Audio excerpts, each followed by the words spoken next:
हाय, अगर आप ये रीडिंग देख रहे हैं तो ये आपके लिए एक साइन है। इस टाइम पे मैं देखूंगा आपके पर्सन इस टाइम पे क्या सोच रहे हैं। टाइमलेस है तो जब भी देखोगे तब भी एप्लीकेबल हो जाएगा। ये आपके लिए यूनिवर्स की तरफ से एक साइन है। ये आपके पास्ट पर्सन, प्रेजेंट पर्सन हो सकते हैं, क्रश, ट्विन फ्लेम, सोलमेट हो सकते हैं। इन शॉर्ट, जिस पर्सन के बारे में आप सोच रहे हो वो इस टाइम पे आपके बारे में क्या सोच रहे हैं। Let's get started. मैं प्राइवेट रीडिंग वगैरह नहीं करता हूँ, मेरा कोई पर्सनल नंबर या फिर ईमेल आईडी नहीं है, तो स्कैमर्स एंड फेक प्रोफाइल से बचिए। लेट्स सी आपके पर्सन की एनर्जी क्या है इस टाइम पे। 5 of pentacles, okay.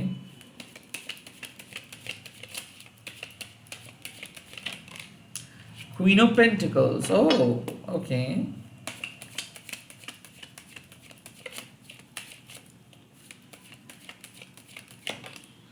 Ten of pentacle. मुझे ऐसा लगता है कि आपके पर्सन और आपके बीच में एक एक कमिटमेंट रिलेटेड इशू चल रहा है।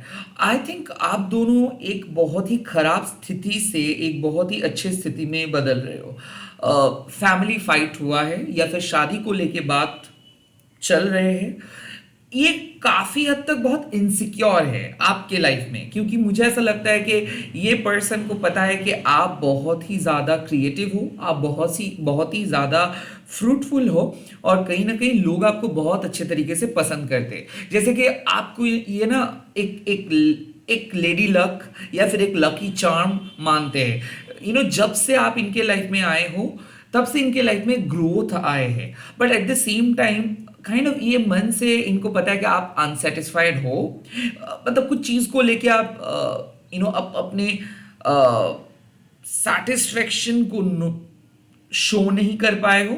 मुझे कहीं ना कहीं ऐसा लग रहा है कि इस पर्सन को पता है कि आपको क्या चाहिए, और इस पर्सन को ये भी पता है कि आप बहुत लोनली फील कर रहे हो। To be very frank with you, इस पर्सन फाइनेंशियली बहुत स्टेबल है, ओके।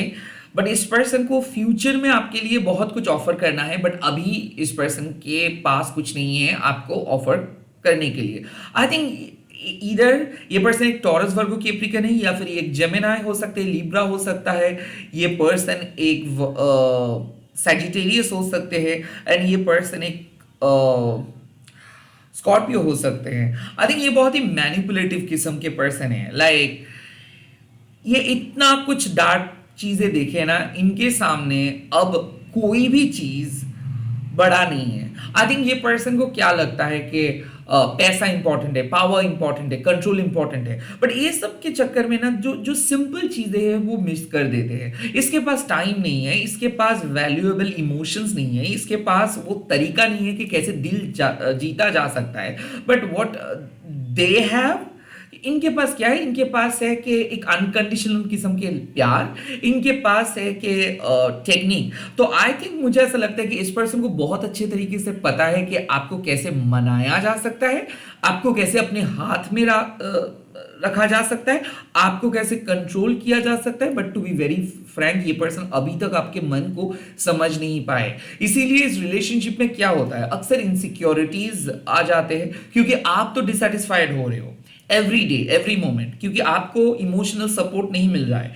सेकेंडली, ये पर्सन आपको मेटेरियलिस्टिक कंफर्ट या फिर फ्यूचर के बारे में बोल के काइंड ऑफ शांत कर देता है, but lack of intimacy, lack of emotional communications, lack of emotional frankness, क्योंकि ये पर्सन फ्रैंक नहीं हो पा रहे, ये person heart to heart communicate नहीं कर पा रहे। हर चीज को इतना सोच समझ के करना सबके बस में नहीं है, बट ये पर्सन कर रहे हैं। तो मुझे ऐसा लगता है कि ये रिलेशनशिप थोड़ा सा बोरिंग टाइप है। इस रिलेशनशिप में आप जी जान लगा देते हो, आपको वेट करना पड़ता है, आप इस रिलेशनशिप पे चार्म को भरते हो, but at the end of the day कहीं ना कहीं यही आपको सेटिस्फाई करते हैं। सो आप वेट कर रहे हो इस पर्सन के लिए, और ये पर्सन को भी ये चीज पता है। सो मुझे ऐसा लगता है कि उतार चढ़ाव हो रहा है, बट आप दोनों के बीच में एक इनसिक्योरिटी इशू हाल ही में आप लोग फेस किए हो, और वो इनसिक्योरिटी के इशू इनके मन में है। काइंड ऑफ ये पर्सन को पता है कि आप नर्वस फील करते हो, आप ओवरथिंक करते हो,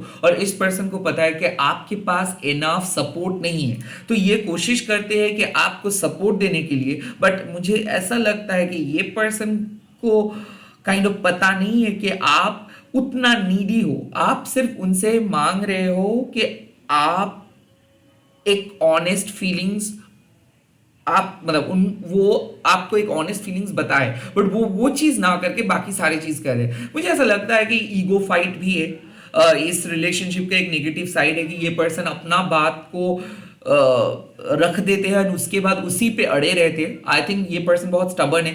मुझे ऐसा लगता है कि NLPSDKRA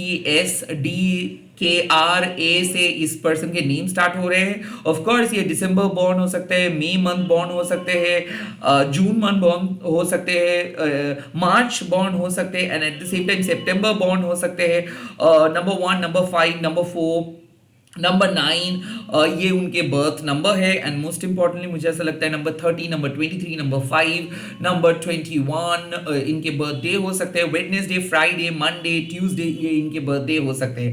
आई थिंक ये पर्सन एक मैच्योर्ड पर्सन है, ये आपसे बड़े हैं या फिर ये आपसे उम्र में काइंड ऑफ 4 से 5 साल छोटे हैं। जब भी आप इस पर्सन के लिए बात करते हो तो आपको बहुत कुछ चीज़ों को गेस करके बात करना पड़ता है। काइंड ऑफ मुझे ऐसा लगता है कि आप सोच समझ के बात करते हो, क्योंकि आपको लगता है कि इस कनेक्शंस का फ्यूचर है और इस पर्सन को भी लगता है कि फ्यूचर है, बट इस टाइम पे प्रेजेंटली इसके पास आपको ऑफर करने के लिए कुछ नहीं है। मुझे ऐसा लगता है कि ये आपके साथ नो कांटेक्ट में इसीलिए है क्योंकि ये अभी तक इस रिलेशनशिप को मन से एक्सेप्ट नहीं कर पाए हैं, या फिर इस पर्सन के फैमिली ने इसको प्रेशर क्रिएट करके आपके साथ नो कांटेक्ट करवाए हैं। मुझे ऐसा लगता है कि ये लोग बहुत ही डिमांडिंग फैमिली से है। एक कॉमन सिम्टम में बोल सकता हूँ कि इसके फैमिली के साथ इनके नेबर्स का एकदम नहीं बनता है। सो मुझे ऐसा लगता है कि ये पर्सन एक स्ट्रॉन्ग ओपिनियन ओरिएंटेड थोड़ा सा लालची पर्सनैलिटी से आते हैं। लाइक लालची इन दैट सेंस कि ये हर चीज में अपने स्वार्थ, अपने प्रॉफिट देखते हैं और इनके फैमिली भी इस सब चीज इसको सिखाए है। सो मुझे ऐसा लगता है कि काफी ऑर्थोडॉक्स है, मेथोडिकल है। ये लोग ओपन माइंड को सपोर्ट नहीं करते और काइंड ऑफ ये पर्सन के फैमिली में एक कंट्रोलिंग इशू है, तो इसीलिए ये आपको कंट्रोल करके आए हैं और काइंड ऑफ इसी चक्कर में आप फ्रस्ट्रेटेड हो, डिसैटिस्फाइड हो। कभी भी ये आपको सेटिस्फाई नहीं कर पाए और आप दोनों के सेक्सुअल वैल्यूज में इनके हिसाब से सब चीज परफेक्ट है, बट सच में आप सेक्सुअली भी खुश नहीं हो पा रहे हो इस सिचुएशंस में। लेट्स सी कि ये पर्सन क्या करने वाले हैं इस सिचुएशंस के बाद। ये इसका नेक्स्ट एक्शंस क्या होगा, इस पर्सन का नेक्स्ट एक्शंस क्या होगा।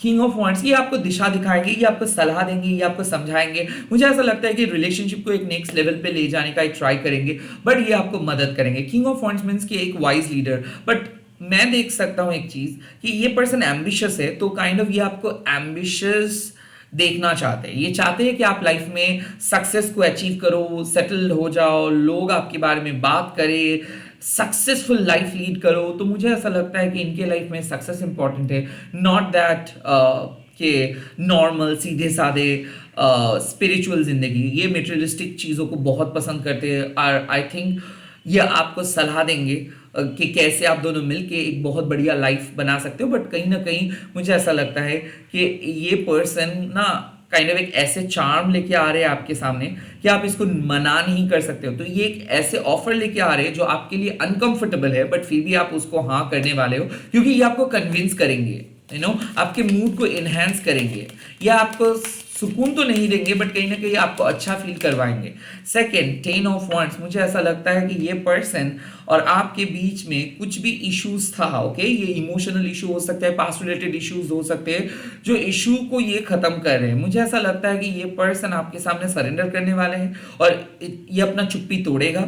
और ये पर्सन इतना दिन से जो ड्रामा आप दोनों के बीच में चल रहा था, जो कोल्ड वॉर हो रहा था, ये खत्म हो रहा है। मुझे ऐसा लगता है कि ये पर्सन आपसे मदद भी मांग सकते हैं। ये पर्सन का कुछ ये इधर बहुत ज्यादा वर्क कर रहे हैं, या फिर इनके ऊपर फैमिली के बहुत ज्यादा एक्सपेक्टेशंस है, या फिर इनके ऊपर कर्जा बहुत ज्यादा है। तो काइंड ऑफ मुझे ऐसा लगता है कि ये आपके सामने आके कुछ बोल रहे हैं, ये कुछ खत्म कर रहे हैं अपनी लाइफ में, ये कुछ बर्डन्स को हटा रहे हैं। हो सकता है कि ये अपने टॉक्सिक पास्ट को गिव अप कर रहे हैं, ये काइंड ऑफ फैमिली को कुछ फाइनल बातें सुना के ये आपके करीब आ रहे हैं। आई थिंक ये पर्सन सुधर जा रहे हैं डेफिनेटली। 10 ऑफ वांड्स मींस कि ये कोई एक्स्ट्रा बर्डन्स, कोई एक्स्ट्रा रिस्क नहीं लेना चाहते हैं। And the six of wands, yes, victory, success, happiness. इसका मतलब साफ है कि ये आपको प्रपोज करने वाले हैं या फिर ये आपके करीब आने वाले हैं।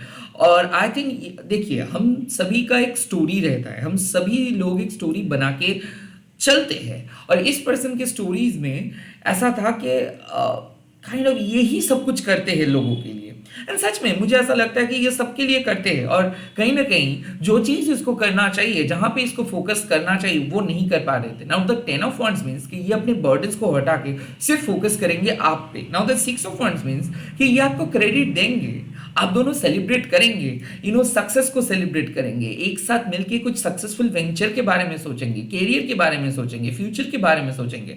एंड मुझे ऐसा लगता है कि जहाँ पे ये रिलेशनशिप लैक कर रहा था, पैशन, इमोशंस, आई थिंक आपको ये पैशनेट तरीके से अपने करीब बुलाएंगे। तो ये थोड़ा सा selfish and self centre type है, इस बात को आप इग्नोर नहीं कर सकते हो, बट इसके बावजूद भी ये पर्सन हेल्पफुल भी है। नाउ आपको ये पर्सन अपने एक डिफरेंट साइड दिखाए है, अब ये जेनरस बन के आपके सामने दिखाएंगे, डेफिनेटली मदद ये करेंगे, आपको पुल अप करेंगे, आपको एक डिफिकल्ट सिचुएशंस से ये बाहर लेके आएंगे, एंड डेफिनेटली ये आप दोनों मिलके कुछ चीज़ों को सेलिब्रेट कर रहे हो। मुझे ऐसा लग रहा है कि केक कट कर रहे हो, क्रिसमस अच्छे से मना रहे हो, एनिवर्सरी मना रहे हो, एक पार्टी दे रहे हो, रीयूनियन की पार्टी दे रहे हो, एंड मुझे ऐसा लगता है कि आप लोग अनएक्सपेक्टेडली मिल रहे हो और मिल के बात को आगे बढ़ाएंगे। आई थिंक ये आपको इग्नोर कर रहे थे, ओके इनको लगा था कि कुछ चीज़ को यहीं पे ख़त्म हो जाना चाहिए, या फिर इनको लग रहा था कि सिचुएशंस को और कॉम्प्लिकेट करके नहीं सोचना चाहिए। आई थिंक ये अब आपके सामने आके आपको पूरी चीज़ समझाएंगे कि भले ही आपके साथ अलग थे, बट ये एक पल भी ऐसा नहीं है जब वो आपके बारे में नहीं सोचे थे। आई थिंक ये पर्सन आपके सामने एक ऑफर लेके आ रहे हैं, और जो ऑफर सुन के आपको बहुत अच्छा लगेगा। ये आपको प्राउड फील करवाएंगे, ये आपको स्पेशल फील करवाएंगे, एंड जो क्रेडिट ये आपको कभी नहीं दिए थे, अब ये क्रेडिट देंगे आपको। लेट्स सी इस पर्सन के कौन से वाइब्स में हैं आप और ये पर्सन, क्या सेम पेज में हो, क्या है आप दोनों के सिमिलर एनर्जी। द फुल, आप दोनों ही एक न्यू बिगिनिंग कर रहे हो। अब आपको भी पता नहीं कि कैसे ये रिलेशनशिप आगे बढ़ेगा, क्योंकि बहुत दिन से आपको कुछ पता नहीं है, हो सकता है नो कांटेक्ट में हो, या फिर बहुत दिन से आप इस पर्सन के बारे में उस तरीके से बात नहीं की हो इस पर्सन के साथ, या फिर इस पर्सन के बारे में उस तरीके से नहीं सोचे हो। मुझे ऐसा लगता है कि एक नए पर्सन आपके लाइफ में आए हैं और आपको पता नहीं है कि what you need to do. I think आप जो भी आ रहे हो उसको एक्सेप्ट करेंगे, और इस पर्सन को भी कुछ पता नहीं है। Now the full card means कि आप दोनों एक साइकिल को स्टार्ट कर रहे हो। अब कब, कैसे, कहाँ, ये आपको भी पता नहीं, उनका भी पता नहीं, बट आप दोनों करेंगे, रिस्क लेंगे, सेकंड चांस के लिए जाएंगे, रिलेशनशिप को बचाएंगे, ट्राई करेंगे, एक्सपेरिमेंट करेंगे, and that is it. I think यहाँ पे आप दोनों का ही एनर्जी है, कुछ नए करें, कुछ नए तरीके से एक दूसरे को अपनाएं, नए तरीका अपना के रिलेशनशिप को सेव करें, एंड रिलेशनशिप के अंदर जो चीज खो चुका था उसको वापस लेके आए। आई थिंक कोई खोया हुआ चीज ये, और आप दोनों ही वापस लेके आ रहे हो। लेट्स सी इस टाइम पे यूनिवर्स आप दोनों को क्या एडवाइस दे रहे हैं। ओके यूनिवर्स की एडवाइस क्या है इस टाइम पे। फर्स्ट एडवाइस है 4 ऑफ पेंटिकल्स। कई कबार आप दोनों बहुत जिद्दी हो जा रहे हो, प्लीज कुछ कुछ चीजों को ना छोड़ देनी चाहिए, अपने आप होने देनी चाहिए। Don't try to catch something too hard, okay, just let it happen, just lose your grip, okay. मुझे ऐसा लगता है कि आप दोनों ही ना एक पॉइंट पे अकड़ के बैठे हो कि नहीं, मैं इससे ज्यादा नहीं कर पाऊंगा, मैं तो ये चीज नो बोल दूंगा, मेरे से नहीं होगा। आई थिंक ये वाले स्टबर्न माइंडसेट से बाहर आइए, ओके। 4 ऑफ पेंटिकल्स मतलब कुछ चीज को बहुत जोर से पकड़ने की जरूरत नहीं है। एस ऑफ पेंटिकल्स, कुछ चीजों को अपने आप होने देना है आपको, एक न्यू बिगिनिंग आ रहा है, बट ये न्यू बिगिनिंग तब हो सकता है ना जब आप कोई नए अप्रोच से बात करोगे। I think the 4 of pentacles means कि आपको यूनिवर्स मैसेज दे रहे हैं कि अगर कोई मेथड वर्क नहीं कर रहा है, बहुत साल हो चुका है, तो वक्त आ चुका है कि आपको नए मेथड अपनाना है। अगर आपको लगता है कि पुराने पर्सन से वेट करते करते आप बोर हो चुके हो और कुछ नहीं हो रहा है, और आपके सामने नए चांस है, नए अपॉर्चुनिटीज है, तो प्लीज एक्सप्लोर दैट नए अपॉर्चुनिटीज। मुझे ऐसा लगता है आप में से, देखिए एस ऑफ पेंटिकल्स बेसिकली एक कैरियर रिलेटेड कार्ड है, बट ये लव रीडिंग में क्यों आए हैं, मतलब कहीं ना कहीं एक फिक्स्ड शादी वाले अप्रोच तो आएगा ही आएगा। ये एक स्टेबिलिटी है, ये एक कमिटमेंट है। एस ऑफ पेंटिकल्स मतलब जहां पे आप लोग प्रॉब्लम्स को, सारे चुनौतियों को ओवरकम करके एक नतीजे पे पहुंच रहे हो। सो आई थिंक यहाँ पे बात सिंपल है कि पास्ट के मामलों में ना रह के प्रेजेंट में जिया करो, नतीजे पे पहुंचो, डिसीजंस लो और एक न्यू बिगिनिंग के लिए डिसीजंस लो। पुराने पास्ट के लिए कोई डिसीजंस मत लीजिए। ओके,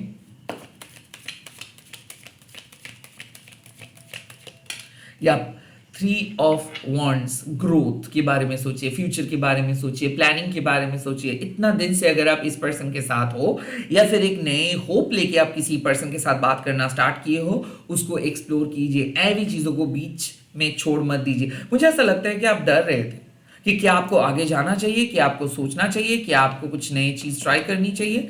यहाँ पे सिंपल मैसेज आ रहा है कि जी हाँ, बिल्कुल करनी चाहिए और आप डरिए मत, बिकॉज डरने का कोई जगह यहाँ पे नहीं है। चलिए थोड़ा सा ओरेकल से पूछ लेते हैं कि आपको क्या करना है इस टाइम पे। ओके, ओरेकल एडवाइस क्या मिल रहा है आपको, या आपकी एडवाइस है। ओरेकल में आपको मिल रहा है फॉरगिव। कुछ लोग ऐसे हैं जिनको आपको फॉरगिव करना है, उनके बारे में सोचना नहीं है, खुद को भी फॉरगिव करना सही है इस टाइम पे। जस्ट फॉरगिव, सारे मिस्टेक्स के बारे में मत सोचो, प्यार के बारे में सोचो। Second flower, be honest with your self, be honest with your self. हाँ पे हाँ मिला के कोई फायदा नहीं है। जो सही है वो आप एक्सेप्ट करो। अगर किसी को आप पसंद नहीं आ रहे हो तो प्लीज नो बोल दो। जस्ट लोनलीनेस के लिए, जस्ट रिलेशनशिप के लिए किसी के साथ मत रहो। एंड सच पूछो खुद से कि क्या वाकई में पास्ट के लिए वेट करना सही होगा आपका। And the third, don't doubt your worth. Simple, आप अगर खुद पे बहुत ज़्यादा डाउटफुल हो रहे हो कि आपको कोई नहीं मिलेगा या फिर आपके अंदर प्रॉब्लम्स है, कैसे आप नए तरीके से खुद को एस्टैब्लिश करें, तो आप गलत सोच रहे हो। Don't doubt. मुझे ऐसा लगता है कि रिलेशनशिप का इशू को सॉल्व करने के लिए आपको डाउटफुल नहीं बनना है। आपके पास पावर है, ऑप्शन है, अपॉर्चुनिटी है किसी नए तरीके से अपने लाइफ को स्टार्ट करने का। प्लीज आप पुरानी इश्यूज को लेके बैठो मत, न्यू बिगिनिंग के बारे में सोचो। आप पावरफुल हो, आप ऑनेस्ट हो एंड आप गुड इनफ हो। आपको कोई नहीं रोक सकता है। आप लोग कमेंट सेक्शंस पे लिख दीजिएगा, शिव शक्ति मदद कीजिए मेरे प्यार को। एंड इस वीडियो को शेयर कीजिए, हैशटैग देखिए Mahakali terror. Please do subscribe. Bye bye, take care. मैं मिल रहा हूँ बहुत नए नए वीडियोस के साथ।